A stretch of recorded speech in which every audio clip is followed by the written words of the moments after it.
Written and directed by John Patter. We are talking Black Mould from 2023. Not to be confused with Mould from 2022. That's a different movie. And what's this one all about? Well, it focuses on two kind of urban explorers who like to go to old, ruined, dilapidated buildings to take photographs. And they basically find this kind of old, abandoned industrial complex, factory sort of thing. And this is like a huge facility, and they want to kind of be left there for, you know, a reasonable amount of time to try and get some good photographs and things like this. But this facility, unbeknownst to them, may have been used for some type of microbial research and things like this. And because of its now desecrated sort of state, mould is all over the place, and mixing in with this kind of microbial research, it creates somewhat of a aggressive form of fungi, you might say. And when these two go into this kind of facility, they stumble across a homeless man who is living there, and the three of them start to experience some strange stuff. Now, is this the effects of the mould affecting their mental faculties, or is there something more supernatural going on? You'll have to watch the movie and find out. So let's discuss Black Mould. So one of the key strengths with this movie, I think, is its locations, because, you know, we see at the beginning of the movie they're checking out some, you know, some ruined houses and things, and they look absolutely knackered, and the movie does a good job of really selling you on the fact that this is what these two want to do. This is they want to garner this kind of photographic library of like urban decay. So you kind of buy into that, and I think the locations here are very good. You know, they look suitably creepy, and when we're going to go into this facility, it's vast, it's oppressive looking. You know, it genuinely looks kind of quite dangerous and stuff. And I think the idea here of tying it into some type of, you know, scientific research that may have gone on there. I mean, it's not going as far as to say, you know, this is like an old weapons facility or there's like mad scientists. It's just, this is what's happened through kind of the passage of time. And it has created this kind of very aggressive kind of mould, which is able to kind of, you know, affect people.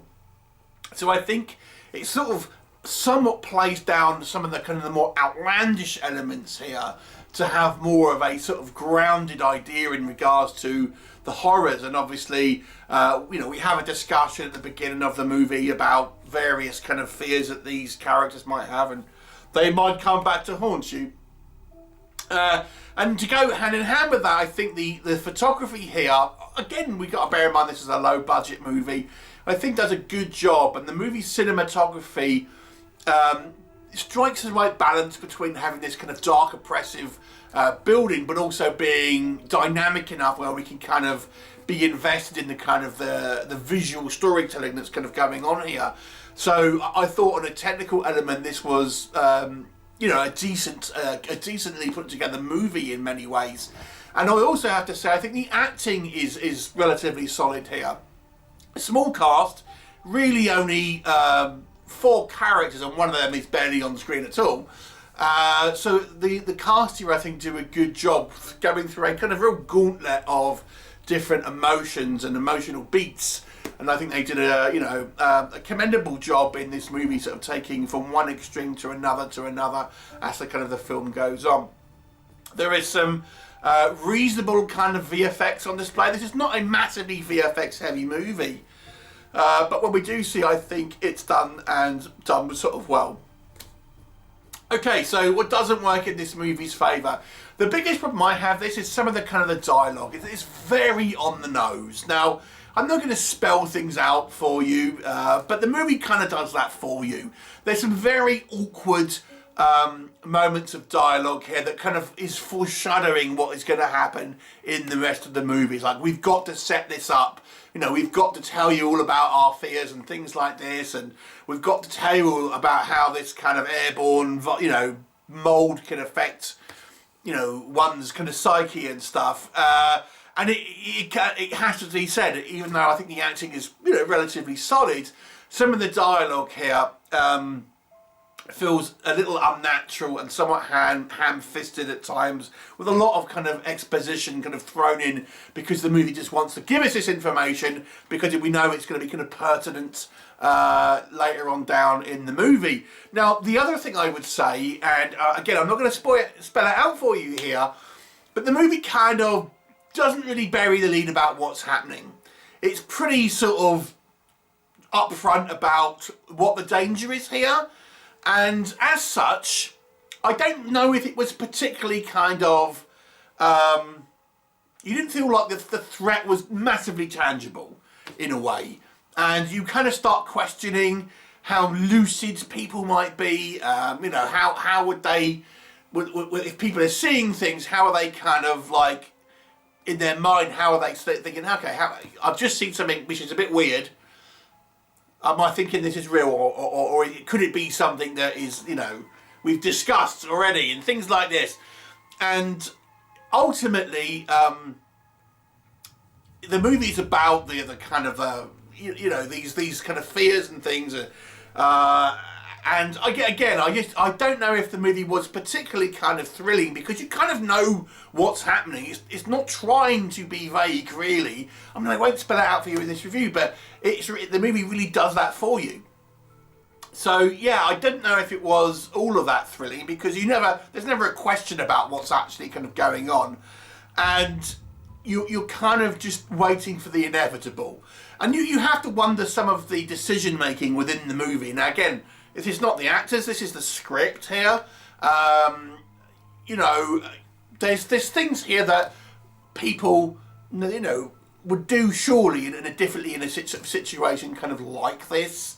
It seems very odd. So the movie just seems that it wants the story to go in a kind of a certain direction, and despite it being somewhat sort of illogical, it still wants to kind of go that way, if that makes sense. And ultimately, it's not all that interesting. It's kind of fine. It's workmanlike. I think this movie is watchable to a degree, but ultimately it's fairly predictable what's going to happen, and what does happen, I've got to say, isn't all that interesting. And I feel again it's one of these films which only kind of partially grants you all of the answers necessary, you know, that you might necessarily want to have a complete picture here. And ultimately, it ends up being somewhat of a little unsatisfying movie in some ways. It is well put together. I've recently reviewed the other MOULD movie, and I've got to say, this one is probably a better film. It's less flashy in a way, but better put together. And as such, I think this movie is a better film overall, but it's not a particularly kind of must-see by any stretch of the imagination. I'll give this one a 5 out of 10. Have you seen Black Mould? What were your thoughts on it? Please let me know, and I'll look forward to seeing you next time.